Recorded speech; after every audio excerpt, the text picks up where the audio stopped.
Mi nombre es Andrea Rodríguez, yo soy docente de la Universidad Nacional del Comahue, investigadora del CONICET, y aparte me doctoré en Historia en la Universidad Nacional de La Plata, ¿sí? Con una tesis cuyo resultado se convirtió en libro, y es el libro que estoy presentando acá, ¿sí? Que se llama Batallas contra los silencios, la posguerra de los excombatientes del apostadero naval Malvinas. Y la tesis fue editada y publicada en una hermosa colección que es Entre los libros de la buena memoria, ¿sí? Gracias al aporte de universidades públicas, la Universidad Nacional de La Plata, la Universidad de General Sarmiento y la Universidad de Misiones.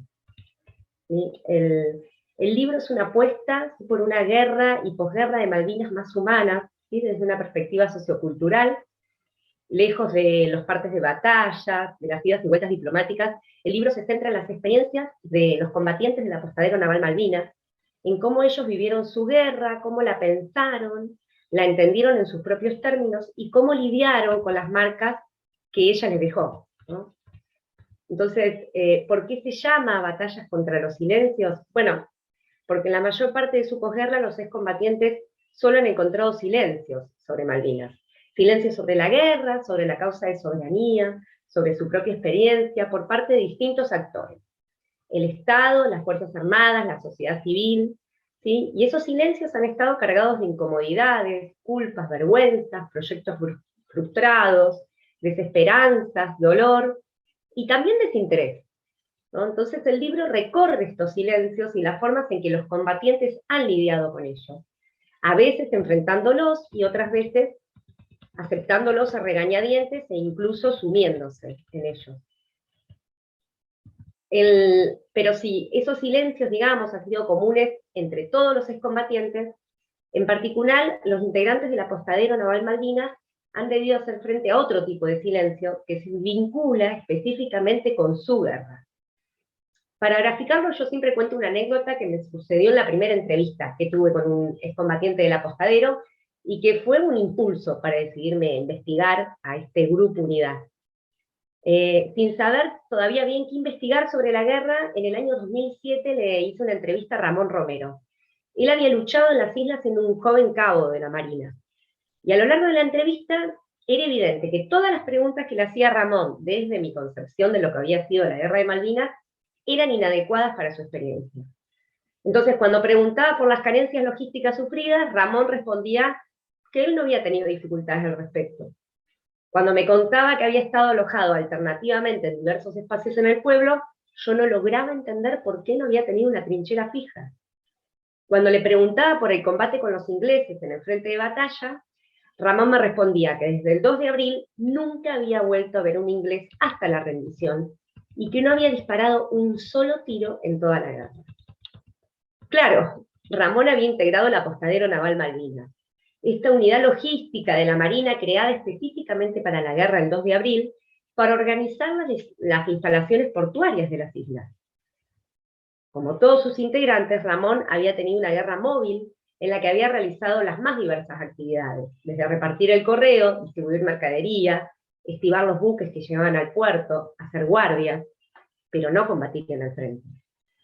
Todas acciones fundamentales en una guerra, pero que no cuadraban con mi imagen del conflicto basada en el frente de batalla.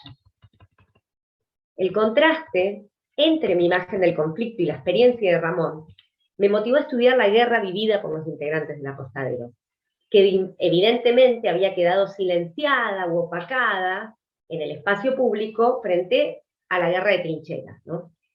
Entonces, desde un comienzo me propuse estudiar el porqué del silencio de estas guerras logísticas. Y más precisamente, la problemática que me propuse investigar, y que es el eje del libro, fue la relación entre los procesos de construcción de la identidad del grupo durante la guerra, y sobre todo en la posguerra, y el rol que habían jugado en ellos los silencios que debieron enfrentar, aceptar o asumir. El libro entonces se divide en 3 partes, y a lo largo de ellas vamos recorriendo la posguerra del apostadero, haciendo hincapié en 3 claves: las experiencias, las identidades y las memorias. Así, en una primera parte, se centra en el estudio de la guerra del apostadero, Allí identifico una serie de particularidades que marcaron la experiencia de los combatientes del grupo y que hacen una guerra logística. La heterogeneidad en su composición, la diversidad de actividades que realizaron, y los múltiples recorridos que transitaron y los espacios en los que se cobijaron, la disponibilidad de recursos y cierta horizontalidad en las relaciones entre sus integrantes. Y compartir esos espacios, acontecimientos, vivencias extremas, transformó una unidad militar en un grupo social con vínculos afectivos. Y si bien la identidad lejos está de ser homogénea, hay un punto de referencia fundamental en todos ellos: los otros de los que se distanciaron durante la guerra. Tanto los civiles y militares que permanecieron en el continente fueron identificados como otros, ¿no?, por todos los excombatientes en general. Los civiles por su poco compromiso con la guerra o por su triunfalismo inconsciente. Los militares por sus decisiones a veces irresponsables, tomadas a kilómetros de las islas, y por su escaso interés en las tropas. Pero también los integrantes del apostadero identificaron otros, los combatientes del frente de batalla, que durante meses enfrentaron la vida en las trincheras en una guerra insoportablemente inmóvil y con muy pocos recursos, muy distinta a la de ellos, ¿no? Ahora bien, una vez que la derrota argentina fue inapelable y que los combatientes regresaron del conflicto, ¿cómo fueron los encuentros con esos civiles y militares que habían permanecido en el continente, e incluso con aquellos combatientes que habían vivido una guerra tan distinta a la suya, ¿no? Bueno, la parte 2 del libro busca pensar esa pregunta. A lo largo de los 3 capítulos que la componen, historizo sus vivencias desde que regresaron hasta el 2013, de cara a analizar en qué medida la guerra marcó sus vidas e identidades, haciendo sus regresos imposibles. Los capítulos no están organizados cronológicamente, sino que cada uno se foca en distintos espacios, los espacios militares, civiles o construidos por los propios combatientes. Entonces, en el capítulo 3, abordo las vivencias de regreso a la Armada de los conscriptos y militares de la apostadero. Y demuestro que esos regresos estuvieron marcados por el silencio y por el ocultamiento de los combatientes por parte de la propia fuerza que los envió a combatir, ya que las Fuerzas Armadas buscaban evitar profundizar los cuestionamientos por la derrota.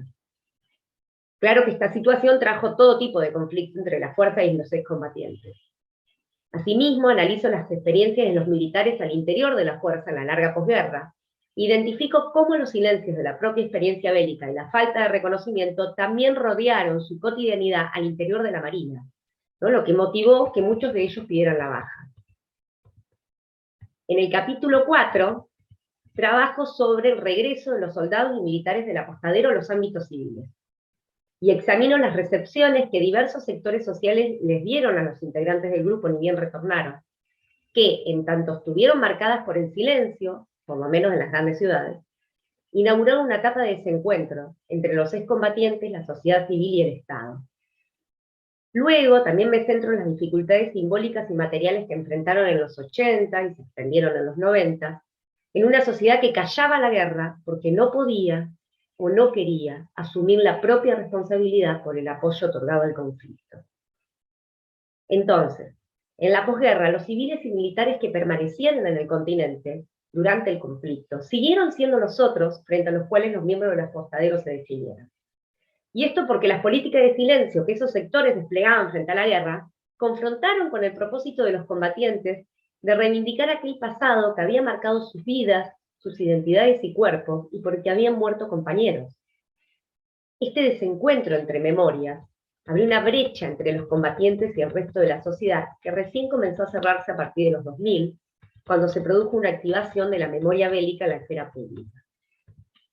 Frente a los silencios de civiles y militares, los ex soldados del apostadero comenzaron a organizar encuentros para hablar libremente de la guerra y para renovar los vínculos afectivos creados al calor de la batalla, en ese conflicto que solo ellos parecían recordar. Sobre estas reuniones anuales de camaradería, que se remontan a 1983 y continúan en el presente, trata el capítulo 5. Entonces, a lo largo de esos 3 capítulos, demuestro cómo la identidad del grupo apostadero, construida a partir de la guerra, fue modificándose y reconfigurándose. Y asimismo, en paralelo a esta construcción identitaria, los integrantes del apostadero construyeron una memoria común de la guerra, una memoria propia, que analizo en la parte 3. En esa memoria, los combatientes del apostadero toman como punto de referencia la memoria pública de la Marina, a la que discuten y la que buscan incluirse.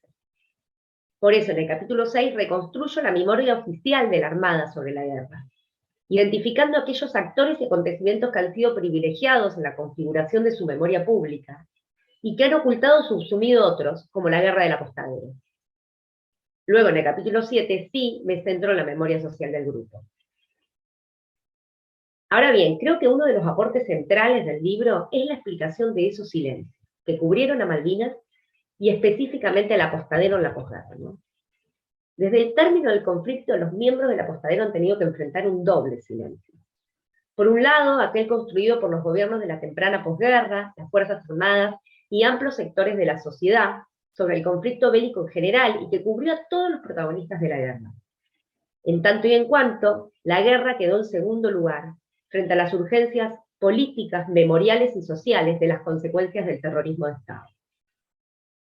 Por otro lado, aquel configurado por gran parte de la población de excombatientes y que refiere a la guerra logística en particular, por sus relativos privilegios, su relativo distanciamiento del frente de batalla y de la posibilidad de morir o matar. Los dos silencios dan cuenta del espacio marginal que los integrantes del apostadero ocuparon en la posguerra, en contraposición a otros que tuvieron un lugar privilegiado en la esfera pública y que se alzaron como portavoces autorizados del pasado reciente argentino. Ambos silencios, en definitiva, dan cuenta de la construcción de una jerarquía de vivencias, en donde la autoridad para hablar de los acontecimientos violentos del pasado reciente ha dependido del grado de sufrimiento vivido en carne propia, ¿no? Son esas jerarquías dolorosas e injustas, esos silencios insondables, justamente los que busqué analizar, desagregar y también desandar en mi libro.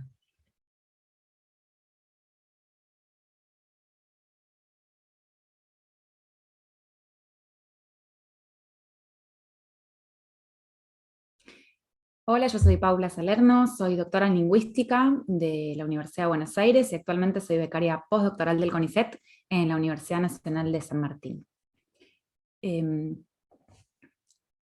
El libro de Andrea Belén Rodríguez, Batallas contra los silencios, la posguerra de excombatientes del apostadero naval Malvinas, es un libro que me pareció no solo interesante, sino también necesario, porque es un libro que se interroga sobre los diferentes tipos de silencios o de silenciamientos incluso, que tuvieron causas y efectos en el grupo del apostadero naval Malvinas, de la Armada Argentina, durante la Guerra de Malvinas, pero también durante la posguerra.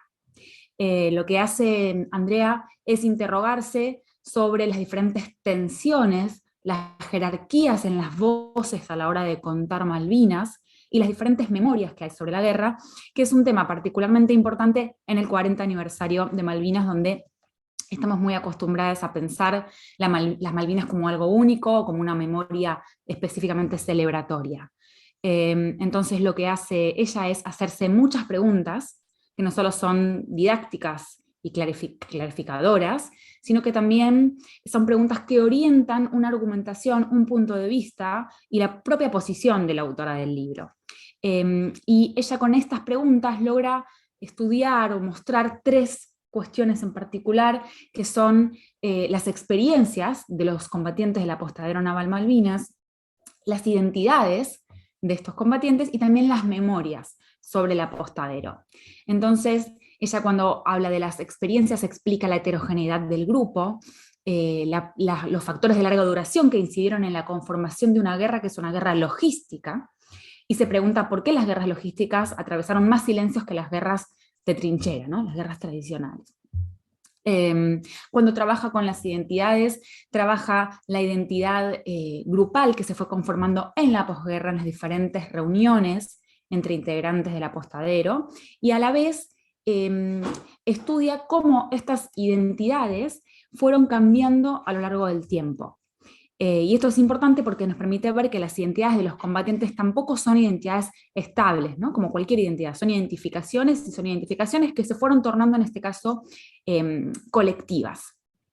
Este capítulo tiene una riqueza muy interesante que es la de los testimonios orales de primera mano. Hay combatientes hablando, entonces se muestra también la importancia de la historia oral para comprender las Malvinas.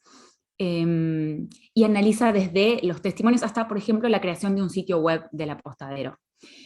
Y por último, en la tercera parte del libro, cuando ella trabaja la memoria, marca las diferencias que hay entre la memoria oficial de Malvinas, la memoria oficial también de la Armada y la memoria del grupo del apostadero. Cuando trabaja las memorias me parece interesante también ver las jerarquías entre las memorias, y lo que ella hace es analizar. Hay una gran riqueza, no solo explicativa, narrativa y documental en el libro, sino también una riqueza analítica. Ella analiza específicamente y interpreta los discursos institucionales, los discursos oficiales sobre las vivencias de la guerra del apostadero, y muestra que la memoria oficial no es que sea falsa, sino que es una memoria incompleta. Entonces vemos ahí que hay otro tipo de silencios que tiene que ver con no solo los mandatos de silencio, sino aquello que no se dice por diferentes razones. Entonces me parece que el libro tiene este valor, que es jerarquizar los silencios, que es algo que en general se olvida, que en general no se estudia, o no se analiza tanto, no se investiga, y al jerarquizarlos muestra las tensiones que hay entre las experiencias y entre las memorias de un mismo, lo que podríamos pensar que es un mismo suceso. En este libro en particular, la Guerra de Malvinas no aparece tanto como hecho en sí mismo, sino como origen de una identidad, y eso habilita muchas preguntas y muchos recorridos que hace Andrea. Así que me parece sumamente importante este libro, sumamente interesante para pensar la memoria oficial.